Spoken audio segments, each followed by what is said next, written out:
सत्साई गुरुजी। सत्साहेब सत्साहेब सत्साहेब। बोलिए बोलिए। गुरुजी मैं राखी से आपके सत्संग सुन रही हूँ। अरे वाह, बहुत अच्छे।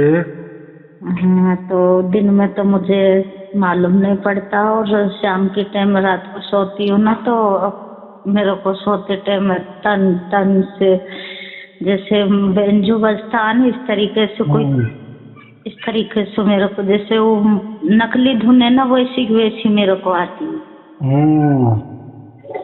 वैसा रात को टन आता है टन क्या? छन छन। दिन भर में आता है? हैं? दिन भर भी आता है क्या? दिन में नहीं आती है, रात में तो जरूर आती है मेरे को। हर रोज? थोड़ा आशीर्वाद दो ना गुरुजी मुझे भी। अभी आशीर्वाद क्या है? वीडियो सुनते रहे ना, यही आशीर्वाद है। हर वीडियो में आशीर्वाद रहता ही है। सिर्फ 80 वीडियो बची है, बाकी सब देख ली ऑनलाइन वीडियो मैंने। बाप रे, इतने? हाँ हाँ, 80 बची है, बस बस 80 बाकी है, बाकी पूरी देख ली ऑनलाइन वीडियो मैंने। नहीं, ऐसा कुछ नहीं होता कि पूरी देखने के बाद ही हो जाता है। अभी आपको जो हुआ है ना, तो बराबर हुआ है वो। लेकिन कैसा है, इसमें दिन में झिंगुर जैसी आवाज आती है बहुत तेज। तो ऐसा ही सार शब्द होता है। तो कैसा है कि उसकी तो कोई पहचान तो नहीं होती, लेकिन पहचान जब हमारा ही आत्मा गवाही देता है कि हाँ, यही कोई अलग बात है। जो मेरे जन्म से लेकर आज तक ऐसा कुछ हुआ नहीं है, अरे अब हो रहा है। तो ये जो थोड़ा सा अलग सा होता है ना हमारे साथ, यानी वो जो अनुभूति होती है, उसको ही सार शब्द कहा जाता है। लेकिन वो ऐसा है कि हमारा मन कहता है या हमारी आत्मा अंदर से कहती है कि हाँ, यही सार शब्द है। तो अभी आपको क्या लगता है, उसके ऊपर है ना। देखो, जो भी हो रहा है आपके साथ हो रहा है, बराबर। अभी आपके साथ हो रहा है, तो मैं यहाँ बैठ के तो नहीं कह सकता है ना। अभी समझो मैंने कह दिए कि हाँ, यही सार शब्द है, तो आपकी तसल्ली होनी भी चाहिए ना। कभी कभी तो थोड़ी मोटी मोटी सी आवाज आती है, छन छन टन टन, और कभी बहुत बारीक सी आती है, टन टन पतली आवाज। जो पतली आवाज होती है ना, सबसे पतली, उसको सार शब्द कहते हैं। हाँ, वो पतली भी आती है मुझे। जो तकलीफ देही होती है ना, वो सार शब्द वाली नहीं होती, वो हमारे शरीर की होती है। तो और दिन में ना गुरुजी मुझे झिंगुर जैसी आवाज आती है। दिन में मैं खाना वाना बनाती हूँ, चूल्हे घूमती फिरती हूँ, तो झिंगुर जैसी आवाज मेरे को पता नहीं किधर से आती है। वैसे तो पानी भरा हुआ हमारे घर के आगे पीछे। अभी बराबर बात की।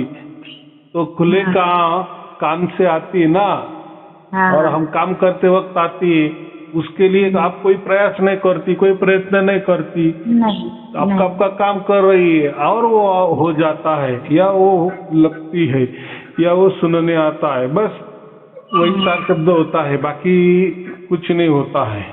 दिन में झिंगुर जैसी, और अगर मैं ध्यान लगाती हूँ ना, कुछ मतलब लेट जाती हूँ और कुछ ध्यान लगा के सुनती हूँ, तो वही धुन है ना जो रात में चलती है, वो दिन में भी चलती है थोड़ी थोड़ी। हाँ, तो यही सार शब्द होता है, वो थोड़ी थोड़ी चलती है, धीमे धीमे चलती है। आशीर्वाद बना रहे गुरु जी, बस जरिए परमात्मा को पा जाए। तो कोई चिंता की बात नहीं, यही सार शब्द होता है जो आपको प्राप्त हुआ है।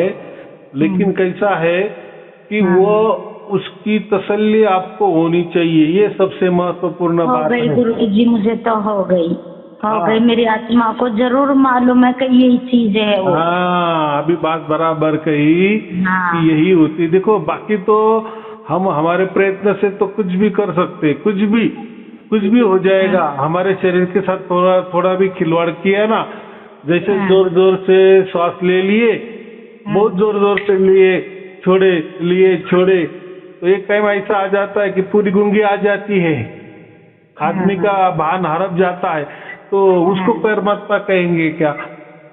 नहीं। तो या कोई क्या करते हैं, श्वासों के साथ में थोड़ा धीमे आवाज से मंत्र का उच्चारण करते हैं, और मंत्र का नहीं। उच्चार ऐसा करते हैं कि श्वास में करते हैं, श्वास छोड़ते वो मंत्र का उच्चार करते हैं, लेते हैं। तो इतना लेते हैं कि समझो श्वास लेते हुए वो मंत्र 5-6 बार हो जाता है, और छोड़ते वक्त 5-6 बार, या ना कितना भी होता है, माने श्वास लेना छोड़ना, और उसमें वो मंत्र का जाप करना श्वासों के साथ। फिर कभी वो एक श्वास में वो मंत्र ज्यादा भी बार हो जाता है, या कभी कम भी बार हो जाता है। ऐसे ऐसे आप ऐसा घर में भी थोड़ा सा क्या बोले उसका अभ्यास किए ना, थोड़ा प्रयत्न किए ना, श्वास जोर जोर से श्वास लेना और श्वास से वो नामस्मरण करना, बोलना थोड़ा सा, हाँ। माने श्वास भी लेना, और वो श्वासों में जितना श्वास खींचते रहेंगे वैसा वो मंत्र का उच्चार करते जाना। जैसे राम है, समझो एक मंत्र लिया राम, ऐसा श्वास खींचते जाना, राम राम राम राम राम करते जाना, और रुकने का नहीं, वापिस जैसे अपने को लगता है ना कि श्वास छोड़ देना, तभी तक लेते रहना, जब लगेगा श्वास छोड़ना तभी छोड़ना, तभी राम राम बोलते जाना। ऐसा थोड़ा आप 2-3 मिनट करेंगे ना, तो आप एकदम आप बेहोश हो जाएगी। बेहोश होने माने एक आपको एकदम चक्कर सा आ जाएगा, और उसमें स्थिर हो जाना, फिर वो मंत्र भी नहीं कहना। तो देखो आपको बहुत आनंद सा एक अनुभव हो जाता है, हल्का हल्का सा आनंद होने लगता है, और जैसा नशा होता है ना वो नशा आ जाता है। तो लोग फिर उसको भी सार शब्द कहते हैं, या कुछ भी कह देते हैं कि हाँ यही परमात्मा है, यही कोई देवता होगी। ये क्या माने ऐसा है कि शरीर के साथ कुछ भी खिलवाड़ किए ना तो शरीर में हो जाता है, लेकिन फिर कुछ भी हो जाता है तो फिर कुछ किसी को भी सार शब्द कहना, ये बात अलग अलग है। हम जोर जोर से समझो कुछ भी नहीं लिए और ऐसे घूमते रहे, बैठे बैठे हमारे मुंडी घूमते रहे ना, तो भी हमको बेहोशी आ जाती है और अलग सा आनंद मिलता है। तो ऐसी बहुत सारी अलग अलग प्रक्रिया है, उसमें अलग अलग आनंद मिल जाता है। लेकिन ऐसा कुछ अलग अलग आनंद मिलना माने कोई परमात्मा नहीं है। अगर आपने कोई संगीत लगा दिए और नाचते रहे, इतना नाचा इतने नाचते रहे, आंख बंद कर रही है, तो कुछ तो भी आपको एक प्रकार का एक अलग आनंद मिल जाएगा, आप बेहोशी जैसी आ जाएगी। तो फिर बोलेंगे कि हाँ यही सार शब्द है या यही परमात्मा है। तो ऐसे बहुत सारे ऐसे समझो 100 के ऊपर ट्रिक है, ये गुरु वालों करते हैं, और फिर लोगों का विश्वास बढ़ जाता है कि हाँ हाँ हमको परमात्मा का दर्शन हो गया। तो ये क्या है, मूर्छा आने जैसी बात होती है। तो उसमें फिर उसमें कुछ दिखता है या कुछ सुनाई देता है, तो वो बेहोशी वाली बात होती है, वो कोई परमात्मा वगैरह नहीं होता है। वो तो शरीर के साथ हम खिलवाड़ किए तो शरीर में हो जाता है, ऐसा वैसा चक्कर सा आने लगता है या कुछ कुछ दिखाई देने लगता है, मूर्छा आने लगती है, हम उसको ये आनंद समझते हैं। फिर आनंद है, अगर वो परमात्मा आनंद स्वरूप है तो फिर आनंद वो हमेशा के लिए टिकना चाहिए।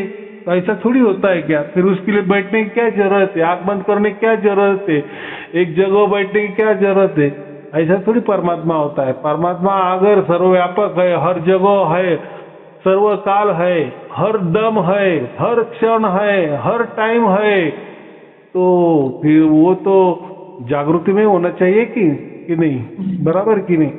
तो आपको जो हुआ, अगर आप काम करते वक्त हो रहा है, पूर्णतया जागृति में हो रहा है, होश हवास में हो रहा है, उसको ही परमात्मा कहते हैं, बराबर? दिन में झिंगुर जैसी आवाज आती है और रात में जो तन तन छन छन तनन तनन इस तरीके से आती पतली आवाज है, वो बदलती रहती है, लेकिन बाद में स्थिर हो जाती है। तो अगर ऐसा लग रहा है ना, अलग अलग सा हमको लगता है, होती है वो एक ही है, लेकिन विचार उसको क्या बोलते हैं, विचारों के मन में वो अलग अलग सा लगता है या अलग विचार कर लेता है। आवाज तो वैसी की वैसी सेम टू सेम रहती है, रात को वही रहती है, दिन में ही वही बहुत रहती है। प्यारी धुन चलती है गुरुजी, लेकिन रात में तो बहुत हाँ प्यारी टन टना टन टन टन इस तरीके से हाँ, बोलती है तो कैसा है हमारा जो मस्तिष्क है ना, तो उसके हाँ बारे में अलग अलग निर्णय करता है। जैसे आपने कहा ना कभी कभी ऐसा लगता है, कभी कभी वैसा लगता है, हाँ, दिन में तो झुंझुन। ये हमारा विचार हो गया। लेकिन हाँ वो जो क्रिया होती है ना, सार शब्द वाला जो ध्वनि होती है ना, तो हाँ उसको ध्वनि नहीं कहते हैं, लेकिन जो एहसास होता है, जो अनुभूति होती हाँ है, वो उसकी जैसे ही बराबर होती है। बाद में वो स्थिर हो जाता है ना, तब हमको समझता है कि अरे हाँ, तो ऐसा है।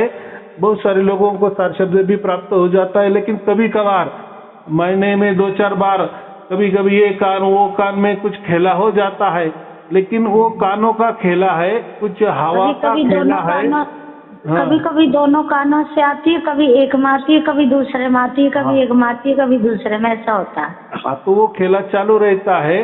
तो हाँ वो जाने दो, वो कुछ भी कैसे भी वो हो जाता है, वो ऐसा समझे हवा का झोंका है। लेकिन जो स्थिर रहती है ना, स्थिर होती है ना, माने सदा सर्वकाल एक जैसी होती है ना, वो सार शब्द वाली ध्वनि होती है। हाँ, तो रात में तो एक जैसी चलती है। हाँ, तो मैं वही कह रहा हूँ, वो सार शब्द वाली होती है। लेकिन कभी कभी मैं, आप बोली ना कि ऐसा वैसा होता है, कभी कभी ये कान से वो कान से, तो बीच बीच में ऐसा लहरे जैसा हो जाता है। तो ऐसा कुछ समझना ना नहीं कि फिर वही जो लहरे वाली या बदलने वाली या अलग सा पहचानने वाली या थोड़ी सी तकलीफ दे ही, या ये कान से हटके वो कान से हटके ये कान, कभी कान बंद हो जाता है, कभी चालू हो जाता है, तो वही वो सार शब्द है क्या? ऐसा नहीं है। सार शब्द का मतलब मैंने क्या कहा कि वो जो समतल रहती है, एक ताल, एक रस, एक लय, एक उसमें जो एक सुर में जो रहती है ना, सूक्ष्म रहती है ना, उसको सार शब्द कहते हैं। बाकी हाँ, मुझे सूक्ष्म ही आती है गुरुजी। हाँ, वो सूक्ष्म वाली उसको सार हाँ, शब्द कहते सूक्ष्म हैं। वाली आती है, मेरे को तो बहुत सूक्ष्म वाली आती है, पतली सी आती है, तन तना तन तर तर, इस तरीके से तार वो सी कैसा बजती है, है। हम उसका वर्णन नहीं कर सकते, अच्छा। बराबर, और हाँ वर्णन भी नहीं कर सकते।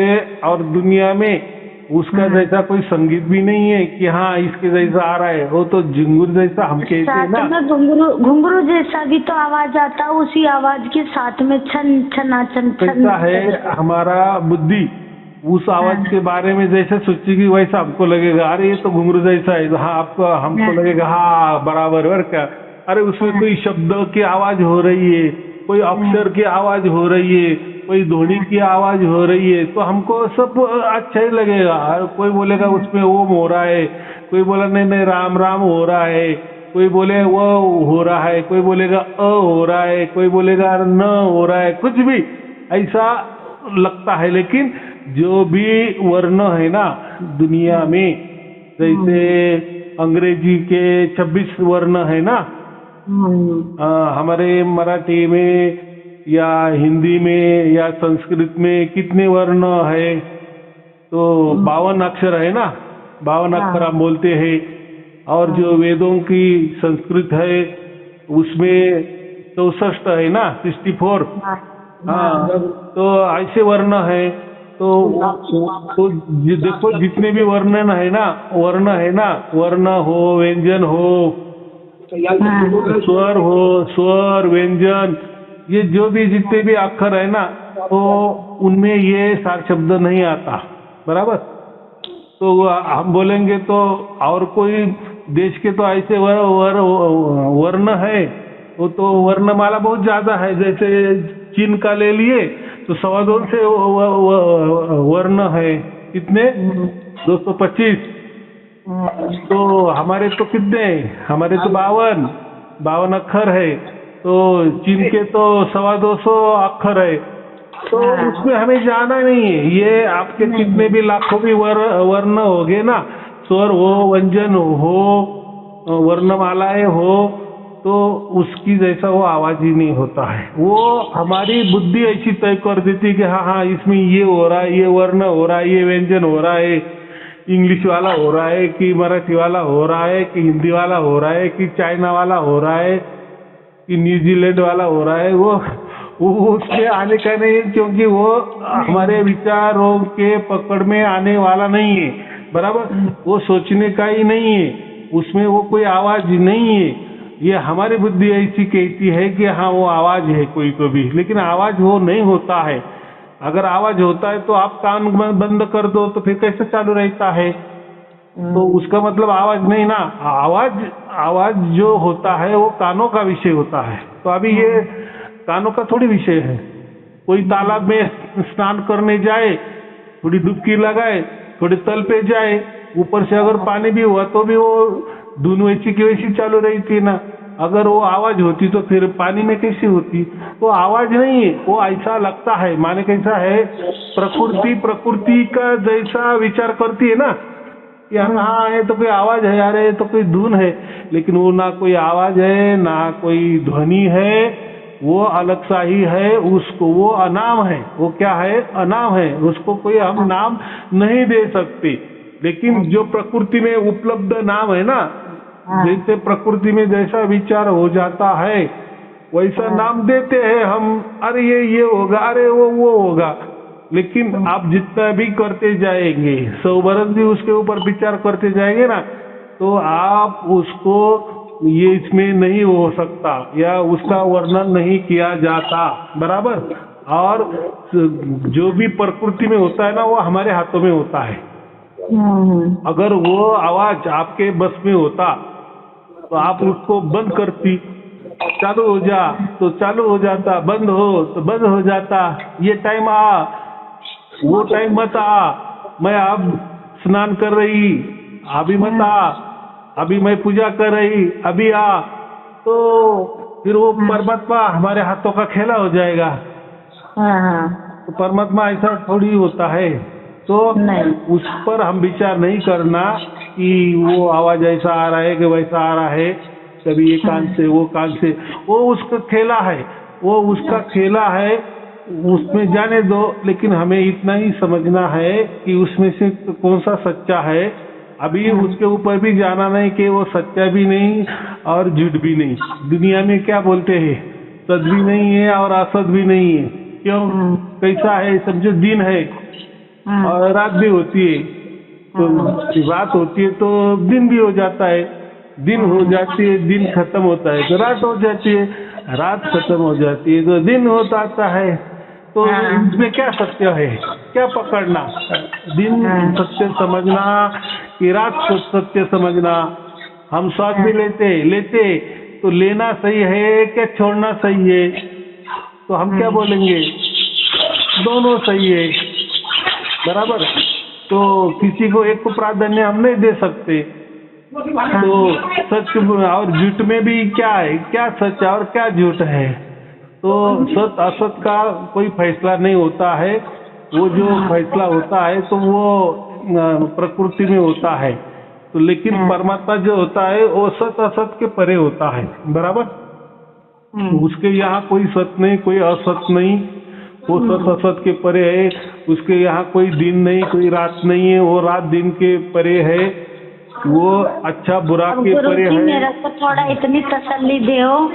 अगर मुझे मैंने आपको बोला है, मेरी आत्मा को जो समझ में आया मैंने आपको बता दिया, तो मेरे को इतना बता दो कि मुझे सार शब्द हुआ है प्राप्त या नहीं हुआ अभी?